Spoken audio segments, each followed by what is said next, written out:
এক বিন্দু ভালোবাসা দাও। ঢালিউডের বিউটি কুইন খ্যাত অভিনেত্রী অপু বিশ্বাস, যিনি এক দশকেরও বেশি সময় ধরে দর্শকদের উপহার দিয়েছেন একাধিক ব্যবসা সফল সিনেমা। তবে অভিনেত্রী এবার শিরোনামে এসেছেন এক বিতর্কিত কারণে। ব্যবসায়িক কাজ ও শোরুম উদ্বোধনে ব্যস্ত এই অভিনেত্রীর বিরুদ্ধে এবার উঠেছে প্রতারণার অভিযোগ। আমি তোমার হতে চাই, এটা মিথ্যে কোনো গল্প না।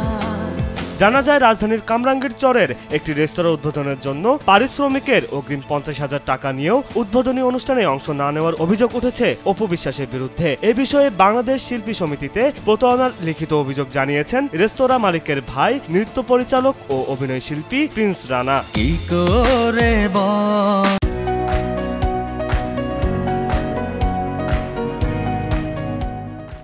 গত মঙ্গলবার ঢাকার কামরাঙ্গীরচরের সোনার থালা নামে একটি রেস্টুরেন্ট উদ্বোধন করার কথা ছিল অপু বিশ্বাসের, কিন্তু আপত্তি জানায় স্থানীয় হুজুররা। আপত্তির মুখে রেস্তোরাঁটির মালিক কামরাঙ্গীরচর থানার ভারপ্রাপ্ত কর্মকর্তা আমিনুল ইসলামের সঙ্গে কথা বলেন। তারা ভারপ্রাপ্ত কর্মকর্তাকে বলেন, অপু বিশ্বাসকে আনলে যদি হুজুররা বিশৃঙ্খলা করেন বা আপত্তি জানান, তাহলে আমরা অপু বিশ্বাসকে আনবো না। আমরা ব্যবসা করব এবং লোকজন নিয়ে আমাদের চলতে হবে।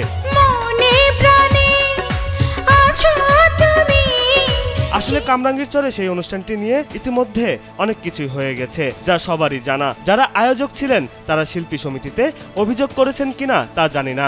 শুধু এতটুকু বলবো, আমি শিল্পী, তাদেরকে আমি চিনিও না। তারা কাজটির জন্য আমার সঙ্গে যোগাযোগ করে 1 লাখ টাকায় চূড়ান্ত করেন।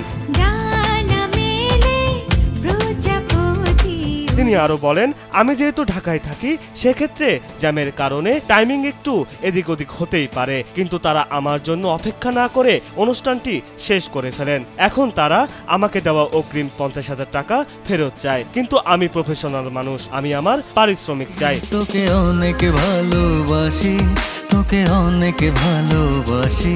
তবে অপু বিশ্বাসকে অনুষ্ঠানে যেতে বাধা দেওয়ার যে খবর ছড়িয়েছে তা সঠিক নয় বলে জানিয়েছেন এই অভিনেত্রী। অপু বিশ্বাসের দাবি, ওই রেস্তোরাঁ কর্তৃপক্ষের চাহিদা ছিল একটি ভিডিও বার্তা।